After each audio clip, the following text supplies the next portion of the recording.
This is William Foster from University of Arizona, and I have a guest today, Thomas H. Greco, author of The End of Money and the Future of Civilization. I've known Tom for a number of years, but actually he's been working on local currencies and emerging currencies for, I think, about 30 years. More than 30 years. Actually, more than local currencies and emerging currencies. I started out trying to understand what was wrong with the global money and banking system. And I wrote that up in my first book called Money and Debt, A Solution to the Global Crisis. So it was later on that I got into trying to discover or create alternatives to the existing political money system. Now, what is the name of your website? My website is called beyondmoney.net. That's the primary website.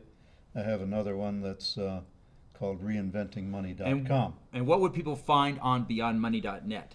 What should they look for? Well, on beyondmoney.net, it's partly a blog and it's partly a website that's the repository for many of my presentations and interviews.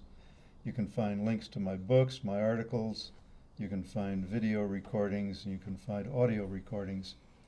It's a body of work that has been accumulated over a period of more than 30 years. And what is the feature article in your January 2016 web? Well, the current article that's on top is the Solar Dollar project. Okay. This is an alternative currency or an alternative exchange project that I'm promoting right now. The purpose of it is to basically handle two basic problems with one solution. First of all, we have a problem of local communities have a lack of liquidity. You know, right now the banks aren't lending to productive enterprises. They prefer to lend to the government for a guaranteed rate of return and virtually no risk. It isn't actually no risk, but that's what they're doing. So the liquidity that's provided to local economies is insufficient for local economies to thrive. So with the Solar Dollar project, we can create local liquidity while at the same time promoting renewable sources of energy. And the way it would work is for a local utility, electric utility, to issue currency vouchers, for example, by paying their employees and their suppliers in part with these vouchers, Solar Dollar vouchers. A currency is basically an IOU. In this case, when solar dollars are issued by the utility owes somebody something, presumably electric power services. So when the utility pays its employees and suppliers in part with solar dollars, those solar dollars need to be redeemed eventually by the utility when they accept them back in payment for electric bills. So in the interim, these solar dollar vouchers can circulate throughout the local community, providing the community with supplemental liquidity that doesn't depend on bank lending, doesn't depend on the Federal Reserve, doesn't depend on how the US dollar is managed. So as far as the utility is concerned, it gets an interest-free loan by spending these solar dollars into circulation.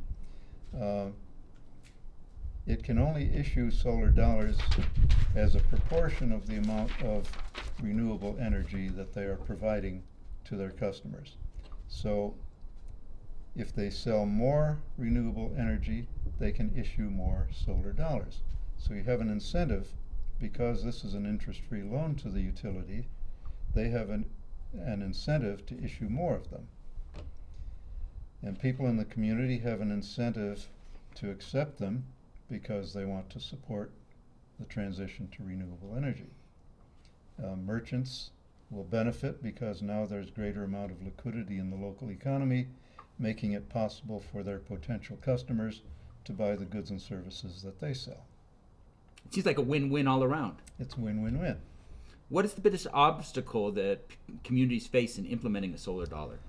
I think the biggest obstacle is that people are unaccustomed to using anything but conventional money as a means of payment. And so there has to be a change in mindset an openness to acceptance of something other than conventional money as payment. But if we make it virtually risk-free, which a solar dollar would be, as long as the utility is solvent and able to deliver electric power services, there's virtually no risk in accepting and circulating solar dollars in the community. And even guarantee it into the future, right? Yeah, and guarantee it into the future. So this would be advantageous to the utility because, as I said, they would be getting an interest-free loan. And it would also, they would also get some public relations benefit because now they're no longer asking domestic power producers to take a cut in what they're getting from the utility. Now, of course, the decision is actually to resolve this when TEP submits its rate request for rate increases or its rate plan. All right. Have you seen that rate plan yet? I have not. Okay, so do you think the Arizona Corporation Commission might be convinced to allow a TEP, for example, a TEP plan that includes solar dollars? Well, I don't see why they wouldn't entertain it favorably because it does provide the advantages that I mentioned earlier. And the Arizona Corporation Commission, if they are sincere in wanting to promote renewable sources of energy and to accelerate the transition to renewable sources, I don't see why they wouldn't support a solar dollar project and want to extend it to other parts of Arizona. Yeah, so supposing the rate plan, TEP is committed to moving to 20 to 30% renewables within 20 years. Do you think the Tucson Solar Dollar would help them get there?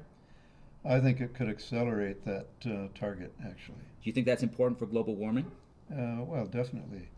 Yeah, global warming is a proven fact, and the question is how much of that is being affected by human activity. I think the burning of fossil fuels is a major factor in global warming and climate change, and we need to do everything we can in order to forestall further developments toward severe climate change. Well, this is Thomas H. Greco Jr. This is his book, The End of Money. I encourage you to go to his website where he actually discusses the solar dollar. Thank you very much for appearing today. My pleasure. And good luck on your noble cause. Thank you.